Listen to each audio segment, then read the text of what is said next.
Hi hello नमस्कार, मी जयश्री पुन्हा एकदा नव्याने स्वागत करत आहे आपल्या अमूल्य यूट्यूब चॅनलमध्ये। आशा करते की तुम्ही सर्व मजेत असणार आणि मजेतच असलं पाहिजे, हे आपला नेहमीचा आणि आपुलकीचा प्रश्न। व्हिडिओ सुरू करण्याआधी ना मला 2 मिनिटं तुमच्याशी बोलायचं आहे। मला तुम्हाला हेच सांगायचं, आपला जो व्हिडिओ होता बघा, बाळाने टीव्हीला बॅट मारली आणि टीव्ही फुटला, त्या व्हिडिओला खरंच तुम्ही सर्वांनी खूप छान प्रेम दिलेलं आहे। पण त्या व्हिडिओतून मला हे कळलं की आपल्या आयुष्यामध्ये ना शुभचिंतक तर आहेच आहे, पण हितचिंतक लोक पण आहे की ज्यांना जरा आपली आई बापांपेक्षा जरा जास्तच काळजी आहे। माय बापाचं लक्ष नव्हतं का, पोराने टीव्ही फोडला, कसा फोडला, बाप रे, एवढे प्रश्न। भारी वाटलं, चला कोणाचं तरी आपल्या आयुष्यात लक्ष तरी आहे। आणि अशी लोक आयुष्यात असली की अजून जरा जगायला जास्तच मजा येते। मला हे म्हणायचंय, मी अशा प्लॅटफॉर्मवर आहे ना जेणेकरून माझ्या घरामध्ये छोट्या मोठ्या गोष्टी झाल्या किंवा काही असेल ना तर मी व्हिडिओ बनवते, मी ब्लॉगिंग करते, त्याच्या थ्रू तुम्हाला समजणार आहे। पण प्रत्येकाच्या घरामध्ये लहान बाळ आहे, आता तुम्हीही सुद्धा लहानाचे मोठे झालेले आहेत, प्रत्येकाकडून आयुष्यामध्ये काही ना काही कांडा झालेलाच असतो। पण असतं ना, स्वतःचं ठेवायचं झाकून, दुसऱ्याचं बघायचं वाकून, अशी लोक आहेत आपल्या समाजामध्ये। ठीक आहे, काही प्रॉब्लेम नाहीये मला पण भारी वाटलं की चला कोणीतरी आपल्यावर जरा जास्तच लक्ष ठेवतंय ना, तर चांगलीच गोष्ट आहे, असंच लक्ष ठेवा। पण व्हिडिओ पूर्ण बघा, व्हिडिओ आपला पूर्ण बघा। मला तुम्ही व्हिडिओ बघता ते ना, त्याच्यासाठी मला तुम्हाला धन्यवाद म्हणायचं आहे। आणि चला आज आपण जातोय शोरूम मध्ये, बघूया कसा टीव्ही घ्यायचा आहे। कारण की सध्या आमच्या बाळाला ना मोबाईलचं एवढं ॲडिक्शन झालेलं आहे ना।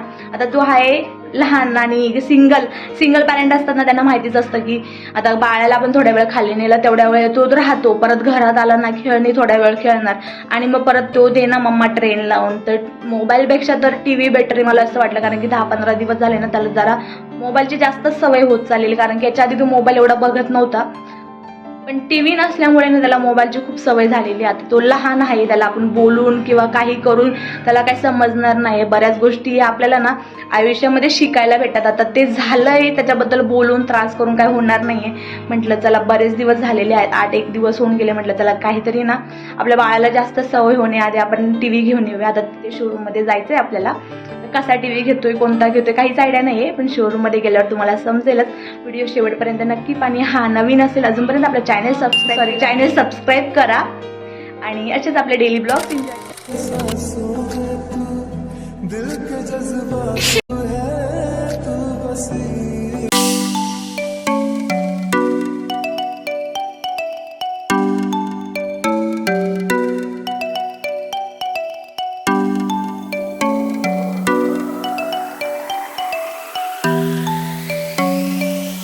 A few moments later.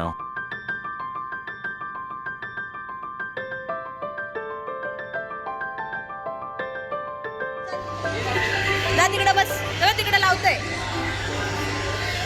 तिकडे लावतोय बघ, चल इकडे ये।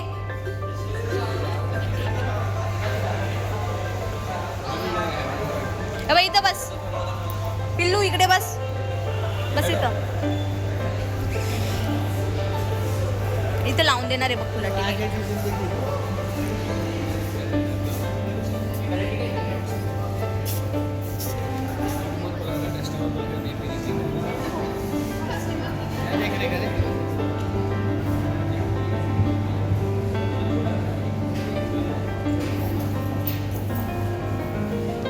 आम्ही आता टीव्ही शोरूम मध्ये आलो आहोत। एकापेक्षा एक भरपूर टीव्ही तिथे होते, साईज, ब्रँड, फीचर्स पाहून ना सगळाच गोंधळ उडत होता। आता बघूया आमच्यासाठी कोणता परफेक्ट टीव्ही ठरतोय आणि आम्ही इथून कोणता टीव्ही घेऊन जातोय। इथे स्मार्ट टीव्ही, अँड्रॉइड टीव्ही, मोठा स्क्रीन, छोटा स्क्रीन सगळे ऑप्शन आहेत, पण घरासाठी योग्य साईज आणि मेन पॉईंट आपल्या बजेटमध्ये बसणारा टीव्ही आम्ही पाहत होतो। शोरूम मध्ये गेल्यावर आमचं बाळ इकडे पळ तिकडे पळ करत होता। नवीन जागा, मोठी स्क्रीन, लाईट सगळं त्याच्यासाठी एक्साइटिंग होतं, पण थोडासा गोंधळ झाला की तो इकडे तिकडे खूप पळत होता ना, त्यामुळे भीती सुद्धा वाटत होती, पण सुदैवाने सगळं सेफ होतं। तर तिथे एक भाऊ होते, त्यांना म्हटलं की भाऊ त्याला काहीतरी पटकन टीव्हीला ट्रेन वगैरे लावून द्या आणि तो तिथे बघत बसेल। एवढे सगळे टीव्ही पाहून आमचं बाळ अक्षरशः कन्फ्यूज झालं होतं, कोणता बघू, काय करू, काहीच त्याला कळत नव्हतं। तेव्हाच तिथला शोरूमचा जो स्टाफ होता ना, ते खरंच खूप छान आणि समजून त्यांनी बाळाला घेतलं आणि त्याला ट्रेन लावून दिली। मग काय, आमचा बाळ शांतपणे ट्रेन बघत बसला। तिथेच एक सोफा होता आणि तो पूर्ण घरच्यासारखा तिथे सेटल झाला, पायावर पाय टाकून आरामात बसून ट्रेन बघतोय, जसं की आपल्याच घरी आहे। म्हटलं चला बाळ ट्रेनमध्ये बिझी झालेला आहे, तोपर्यंत आपण टीव्ही बघूया आणि घरासाठी योग्य आणि मेन पॉईंट बजेटमध्ये बसणारा, कारण की बाळ जर इकडे तिकडे पळत असेल ना, कोणती गोष्ट घ्यायची ते काही समजतच नाही। फायनली बजेटमध्ये बसणारा आणि घरासाठी परफेक्ट टीव्ही आम्ही घेतला। The next day. शोरूममध्ये गेल्यानंतर साधारण 2 दिवसांनी त्यांच्या शोरूममधला एक माणूस आमच्या घरी आला. त्यांनी सगळं नीट इन्स्टॉलेशन करून दिला टी व्ही. जो जुना टी व्ही होता तो आधी काढून घेतला आणि शेवटी आमचा मोठा नवीन टी व्ही व्यवस्थित फिट झाला. यावेळी एक गोष्ट खास लक्षात ठेवली, टी व्ही आहे ना थोडासा वर लावून घेतला जेणेकरून बाळाच्या हातात येणार नाही.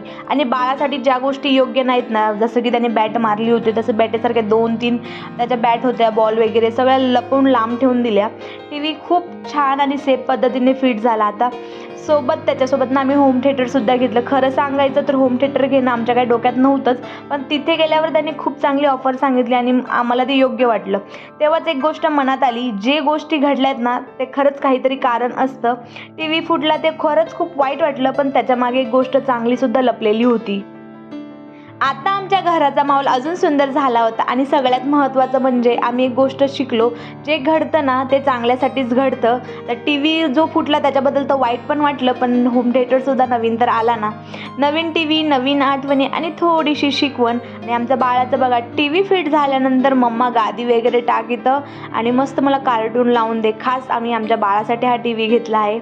व्हिडिओ पूर्ण पहा, खूप सारं प्रेम द्या. नवीन असेल तर अजूनपर्यंत आपलं चॅनल सबस्क्राईब नसेल तर पटकन जाऊन चॅनल सबस्क्राईब करा. भेटूया पुन्हा नवीन व्हिडिओत.